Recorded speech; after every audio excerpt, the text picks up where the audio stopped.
One reason there's a lot of confusion about rights from both liberals and conservatives is that there are different sorts of rights.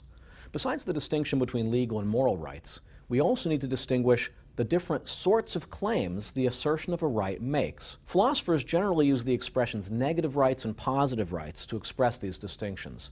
Now, there's nothing evaluative about these terms. It's not negative in a bad way. These are precise terms that philosophers use to make an important distinction. So let's see if we can explore it.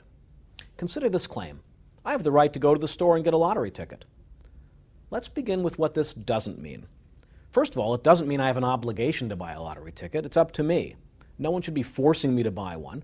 But also, no one should be forcing me not to buy one. Second of all, it doesn't mean that the store clerk has any obligation to give me one. I'll have to pay for it, which is shorthand for making a trade. This works whether we're talking about lottery tickets, milk, potato chips, coffee, beef. My right to get these things is not an obligation to get them, and neither is it a warrant to be given them. My right to get these things means that no one ought to stop me from making trades through which I can acquire them. That's a little different from, say, when you get arrested and are informed that you have the right to an attorney. You know how they say it from TV. If you cannot afford an attorney, one will be provided for you. The store is under no obligation to provide me with a steak if I can't afford one. But the folks who arrested me are obliged to provide me with an attorney if I cannot afford one.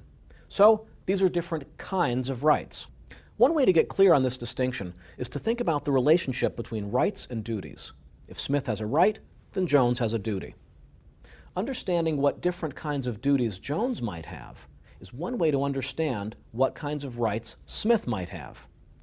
We'll call negative rights the kind of rights which impose on others a negative duty, a duty not to do anything, a duty of non-interference.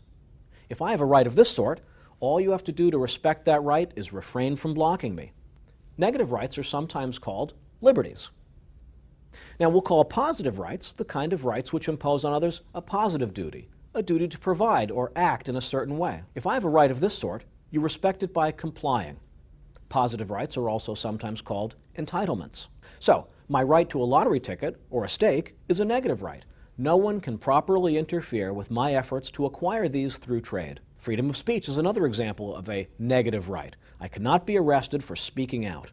The right of criminal suspects to an attorney is a positive right. One will be provided. One interesting feature of negative rights is that they don't conflict, and we can all respect everyone else's liberties all the time. We simply have to refrain from using force to make people do our bidding.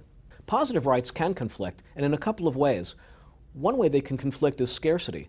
If there are 10 public defenders and 100 people get arrested, they can't all have their right to an attorney satisfied equally.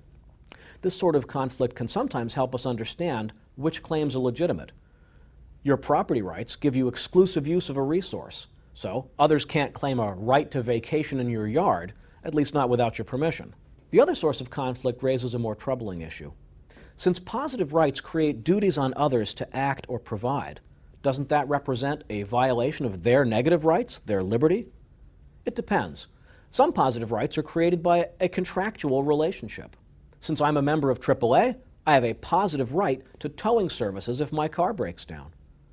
Non-members have a negative right to seek towing services, but I'm actually entitled to receive them. That doesn't violate anyone's negative rights, though, because the relationship is entirely consensual and defined by a contract. If I claimed I had a positive right to a steak, someone would have an obligation to give me one, not as a trade, but as a non-consensual service.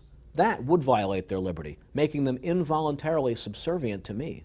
This suggests that if we're free and equal by nature, any positive rights would have to be grounded in consensual arrangements.